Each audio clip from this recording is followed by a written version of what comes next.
All right, so my talk this morning, I titled it Catching Fades and Taking L's. All right? So we all know what catching a fade means, right? Right. And none of us likes to take them L's, but it's life, right? I don't know what L's are. You don't know what an L is? It's a loss. Oh, that's for the projector. All right.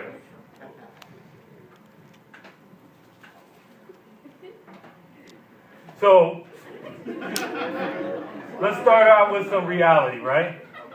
You were born a champion.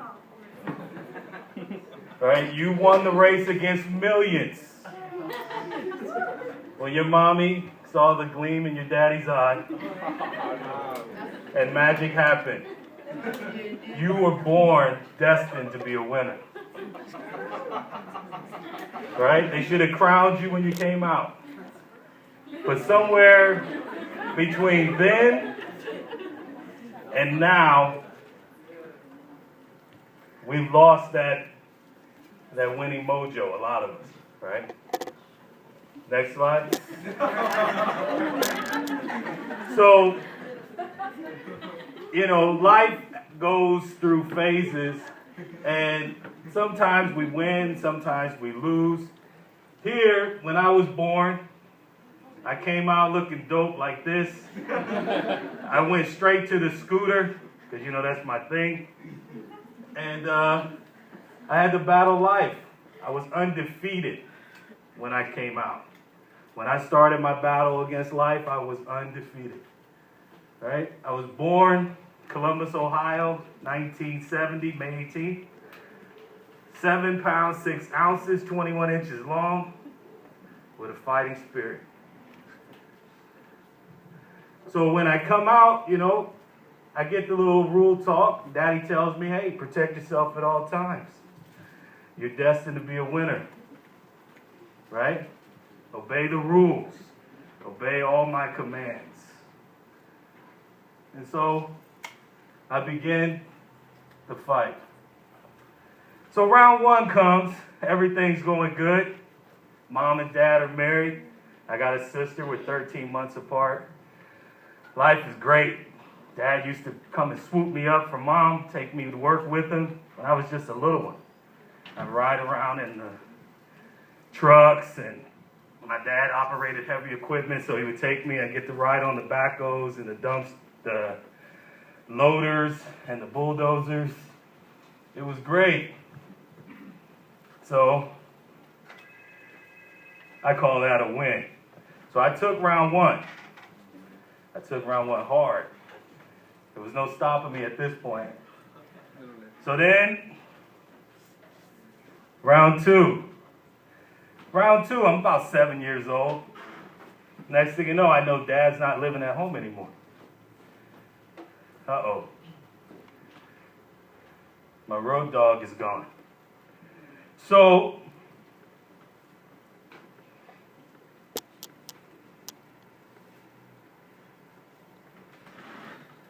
whatever my parents were going through, my mom wouldn't let me see my dad. She would play the game some people play, where, they don't want to let the other parent have any kind of relationship with you. And so I started to feel that. And then finally, when I was able to see my dad, I go back to our house, because my mom moved out, my dad stayed in our house. I walk in, and my dad redecorated. There were all these sexual pictures all over the walls, right? So I got my first exposure to sex, to porn. There would be women coming around. My dad was, handling his. There was always a bottle of whiskey and gin on the table, and a big pitcher of Kool-Aid. No, it wasn't great. Right? And then going back from there to my mother, I was always second class, because my mother would have a boyfriend that needed more attention than me. So at this point, I'm taking it. I'm catching them pretty hard.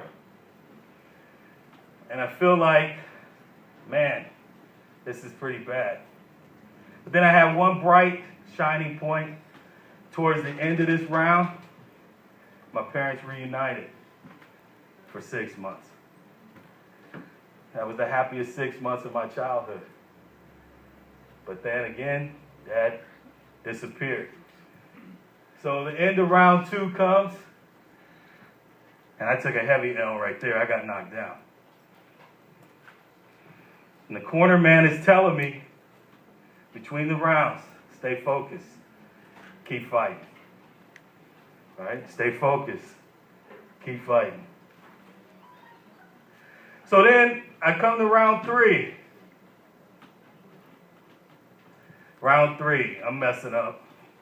Because Dad and Mom got their issues. So I'm being deprived of the father that I needed at that point. So I get mixed up in some stuff.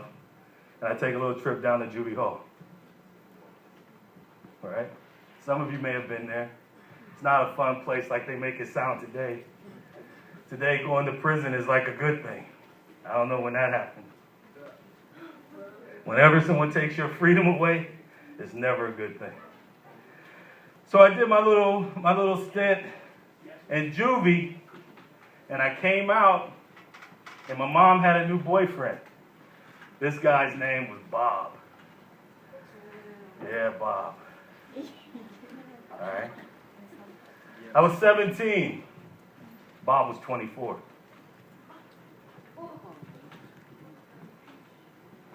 Me and Bob, we didn't really see eye to eye. Bob was from the hills of West Virginia. He was missing a few teeth.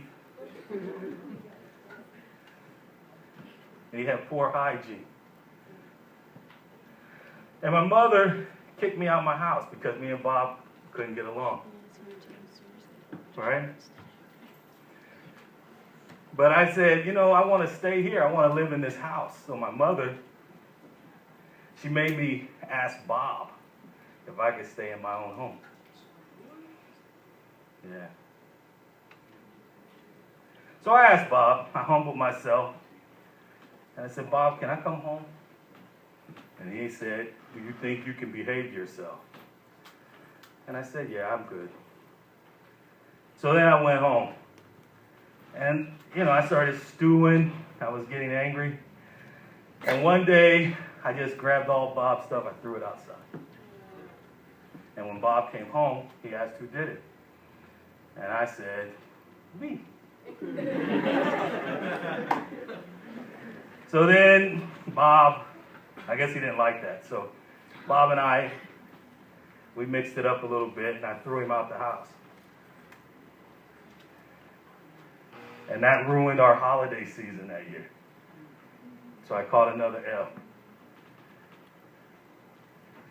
That was hard, because everybody blamed me for messing up the holidays. So right now, it's not looking good in this fight of life, is it? No. Man. But my corner man's saying, hey, we're still in this thing. It's not over. You got to keep fighting. Stay focused. Stay focused and keep fighting. So I go into round 4. Right?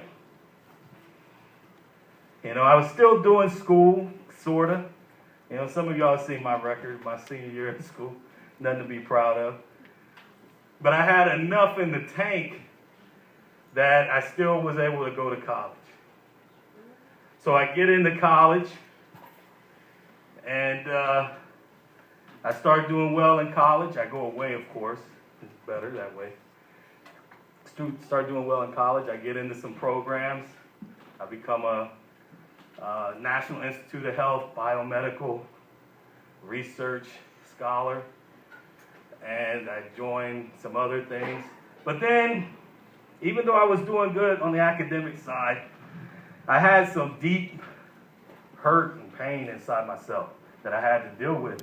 And I thought dealing with it was to start engaging in a sort of a racist organization. So we started doing our thing. I spent much of my day training. I know I look wonderful today, but there was a time when I was a vegan. I ran 5 miles every day. I lifted weights. I practiced martial arts. I trained in all sorts of things. I didn't bother myself with things that I considered just superficial or nonsense. I didn't watch TV. The only music I listened to was reggae, right? Because I wanted to kill the white man. That was my mentality of the time. And I didn't realize that I was acting out the pain that I was feeling. So I was down, right? But I had this little white lady in my life, 5'2" German lady, my grandmother, that even though when I was saying, you know, forget the white man is the reason for the world's ills, the white man did this to me, and I never got beat up by a white guy, but the white man did this to me, the white man, my little white grandmother never gave up, never turned her back, loved me through it. So I'm going to count this as an L. I mean, a win, excuse me. I'm going to count this as a win because the love of my grandmother pulled me through all that nonsense. So I think I was doing enough good, and the love of my grandmother pulled me out of that racist nonsense and got me refocused and repurposed. So round 4, I count as a win. But I'm still losing at this point. So then I go into the next phase of my life, round 5. And in round 5, I had met this lady. I was celibate all through college, right? Intentionally. Trust me, the ladies were digging it, but I didn't want them. So I finally meet this lady. She becomes the mother of my only child. Gentlemen, plant your seed in one garden. Don't spread yourself around. So I have one daughter from one person. One daughter from more than one person would be impossible, but you get the point, right? And it seems like that will be a good thing, but I wasn't focused. I wasn't ready to have a kid. I wasn't in a financial place to have a kid. I wasn't in an emotional place to have a kid. I didn't have anything to offer that kid, really, right? I'm much better prepared to be a dad today than I was at that age, right? So she has the baby. That's how I ended up in LA. She was from here. So I move out here, and this becomes my 20s and my 30s. I'm catching L's left and right, right? I'm spending most of my time going back and forth to court fighting about, can I see my kid? How much child support I gotta pay? Worrying if I get a new girlfriend, if I'm gonna be punished for having a girlfriend, right? That was my 20s, fellas, ladies. Got arrested. Had me arrested for domestic violence. No, I didn't touch her, but it was enough that she said I did. And I spent several days in the jail. And when I got out of jail, it still was bad. I was still catching it. I was going through depression. And I was still having a bad relationship with my mother at this time. My sister got engaged to a guy that I had never heard about.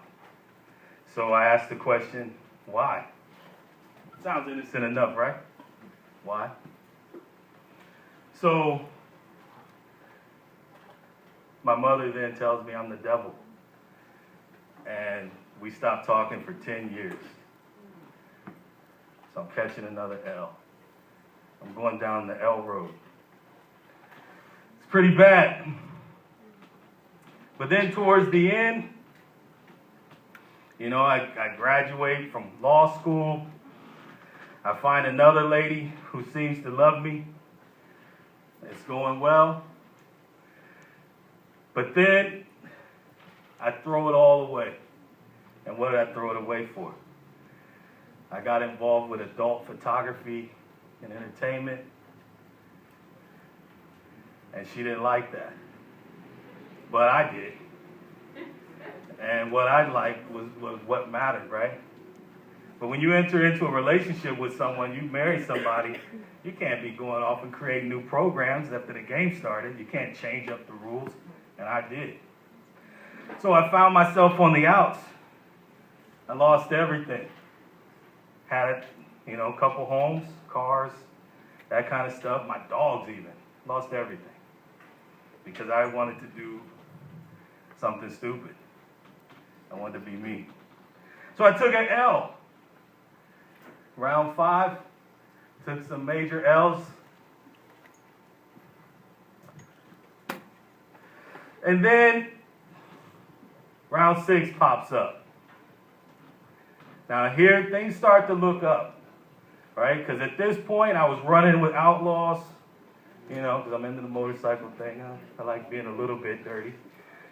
And I was running with the outlaws, but then something happens. My mom dies. And we never really resolved our issues. And a friend of mine gave me a little crucifix.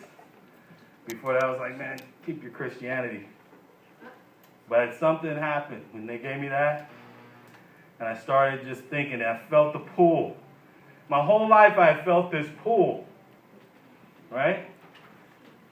And I started to make changes in my life. I got rid of those people. Even though I miss some of those people as friends, I don't miss the road I was on. And so I started to make changes in my life. Right? Those changes led me here to Cloud and Fire. They led me to my current wife, who is a beautiful, wonderful woman who takes very good care of me. Thank you. Has me going to church, has me involved in church. It's introduced me to all of you. Right? So I'm going to count this round as a win. So round 6, I think I took it. Right? Now, at my age, I'm halfway through this game.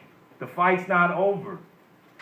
And I know it might look bad, and you're like, wow, he took all these losses. Where's the good stuff? Right? But there's good in there because I did win some. But my point to you is you can't ever stop fighting no matter how bad it gets.